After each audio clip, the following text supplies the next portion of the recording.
अस्सलाम वालेकुम। आज के लेक्चर का टॉपिक है set identities.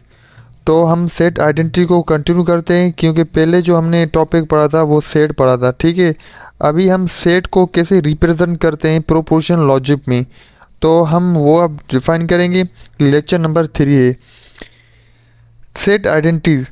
Example number 1, use a membership table to show that A intersection B union C equal A intersection B bracket union A intersection C. अब ये distribute property है। ठीक है, कम्यूटेटिव, एसोसिएटिव और distributive तीन property जो होती है, अब हम यूज़ करेंगे डिस्ट्रीब्यूटिव प्रॉपर्टी को। तो इसी में हम एक टेबल को रिप्रेजेंट करेंगे। तो टेबल को हम प्रूव करके बताएंगे बिट में, तो वो हम कैसे ड्रा करते हैं। अब यहाँ पे जो है टू कंपाउंड प्रोपोजिशन है, दोनों को हमने क्या करना है, आइडेंटिफाई करना है, इक्विवेलेंट करना है, हमें दोनों को इक्वल करना है। एक कंपाउंड प्रोपोजिशन ये है कि लेफ्ट साइड और दूसरा कंपाउंड प्रोपोजिशन राइट साइड है। सॉल्यूशन हम करेंगे, this table has 8 rows because the column for A intersection B union C and A intersection union A intersection C। अब यहाँ पे कॉलम जो है 8 बनेंगे क्योंकि यहाँ पे प्रोपोर्शनल वेरिएबल यहाँ पे कितने हैं, 3 है, A B और C। पिछली वीडियोस में जो लेक्चर था उसी में मैंने आपको बताया था, जब 2 यहाँ पे 3 प्रोपोर्शनल वेरिएबल है तो इसका फार्मूला क्या था, 2 पावर n। n रिप्रेजेंट कर रही थी प्रोपोर्शनल वेरिएबल को, तो यहाँ पे अगर 2 को पावर आप 3 दोगे तो 8 आंसर आएगा, तो आपका 8 रो बनेगा। इसी तरह रिप्रेजेंट करेंगे टेबल के, ये देखें कितने इसमें रोज हैं, 1 2 3 4 5 6 7 8 रोज बनेंगे। ओके, यहाँ पे जो है 3 प्रोपोर्शनल वेरिएबल है। अब देखिए पहले मैंने जो है वो सेट को रिप्रेजेंट करके आया था। सेट क्या था, सेट की एग्जांपल और बेसिक डेफिनेशन मैंने आपको बताया था। अब इसी सेट को प्रोपोर्शनल लॉजिक में हम यूज़ करेंगे। ए जो है रो, ए कॉलम, बी कॉलम और सी कॉलम। ओके, अब ए के कॉलम में 1 1 1 1 ये रिप्रेजेंट कर रहा है ट्रू को। जो हम ट्रुथ टेबल हम यूज़ कर रहे थे तो यहाँ पे ट्रू इक्वल लिया था 1 के बराबर, तो 4 ट्रू और 4 फॉल्स, तो 0 रिप्रेजेंट कर रहा है फॉल्स को। इसी तरह बी की कॉलम में जो है फर्स्ट जो है ये ट्रू है, जो फर्स्ट जो है ट्रू है, फिर जो है फॉल्स ट्रू और फॉल्स। इसी तरह सी जो कॉलम जो है था इसी में हम रिप्रेजेंट करेंगे true false true false true false और ट्रू फॉल्स। अब जब हम इन दोनों कंपाउंड प्रोपोजिशन सोल्व करते हैं तो पहले हम क्या करते हैं, ब्रैकेट को सोल्व करेंगे। पहले ब्रैकेट लेफ्ट साइड जो है B यूनियन C, पहले आप B को यूनियन करोगे C से। अच्छा, यहाँ पे यूनियन और इंटरसेक्शन, यहाँ पे यूनियन जो है कंजक्शन और डिसजंक्शन को शो रिप्रेजेंट कर रही है और इंटरसेक्शन है वो कंजक्शन को रिप्रेजेंट कर रही है। तो जैसे हम कंजक्शन में मल्टीप्लिकेशन कर रहे थे दो ट्रुथ वैल्यू जो थे, और डिसजंक्शन में हम क्या कर रहे थे, एडिशन कर रहे थे। ये एक लॉजिक है। तो यहाँ पे डिसजंक्शन में हम क्या कर रहे थे, एडिशन कर रहे थे।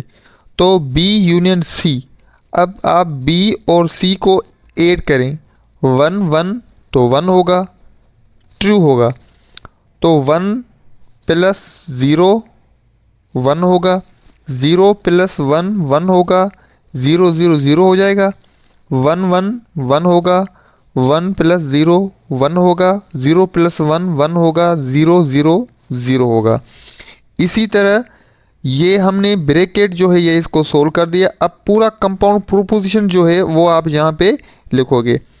ओके, अब A intersection B union C, B union C जो है इसका आंसर यहाँ पे कॉलम में मिल गया था। ये इसी के साथ हम क्या करेंगे, इंटरसेक्शन करेंगे। ए के जो है वो नंबर्स जो है ए के कॉलम और बी यूनियन सी के कॉलम में हम इंटरसेक्शन करेंगे। ठीक है, इंटरसेक्शन क्या है, कंजक्शन है। कंजक्शन में हम मल्टीप्लिकेशन कर रहे थे, तो ए और बी यूनियन सी, 1 1 1 1 को मल्टीप्लाई करोगे 1 आंसर आएगा, 1 1 को 1 आंसर आएगा, और 1 को 1 के साथ तो आपका 1 आंसर आएगा। इसी तरह 1 को मल्टीप्लाई करोगे 0 तो 0 आंसर आएगा, 0 को मल्टीप्लाई करोगे 1 से तो 0 आएगा, यहाँ पे भी 0 0 और 0। ओके, तो इसी कंपाउंड प्रोपोजिशन का जो फर्स्ट है 3 1 1, बाकी जो रिमेनिंग जो है वो 0 0 हो जाएंगे। इसी तरह राइट साइड कंपाउंड प्रोपोजिशन को चेक करें। Right side A intersection B union A intersection C. पहले हम ए इंटरसेक्शन बी को हम यहाँ पे पुट करेंगे।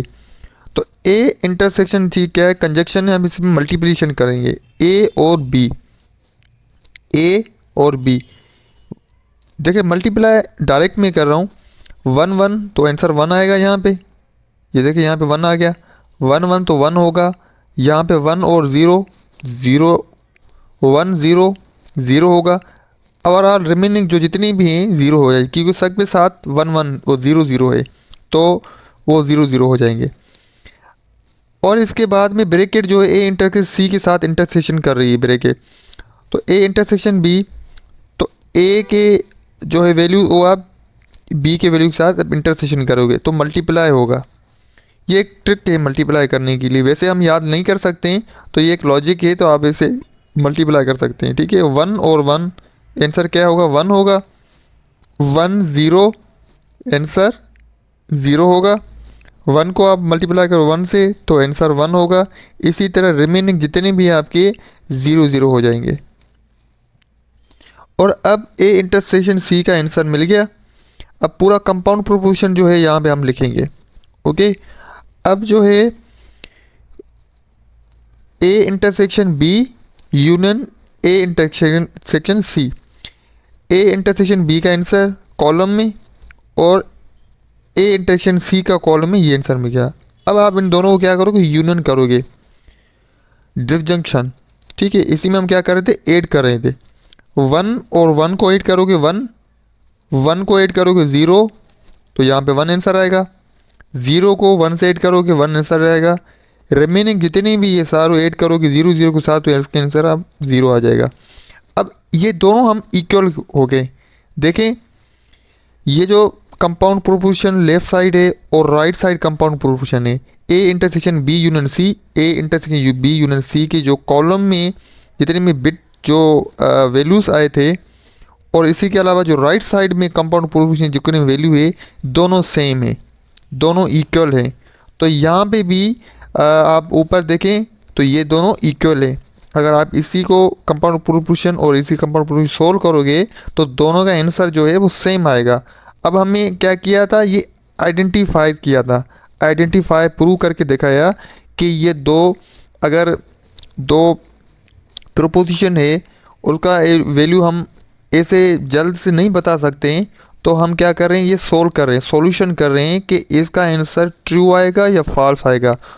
तो लास्ट में जो आपको आंसर मिल रहा था वो ये आंसर आपको मिल गए। ठीक है, तो आज का लेक्चर जहाँ तक कंप्लीट हो गया, इंशाल्लाह इसी को हम कंटिन्यू करेंगे नेक्स्ट लेक्चर में। अल्लाह हाफिज़।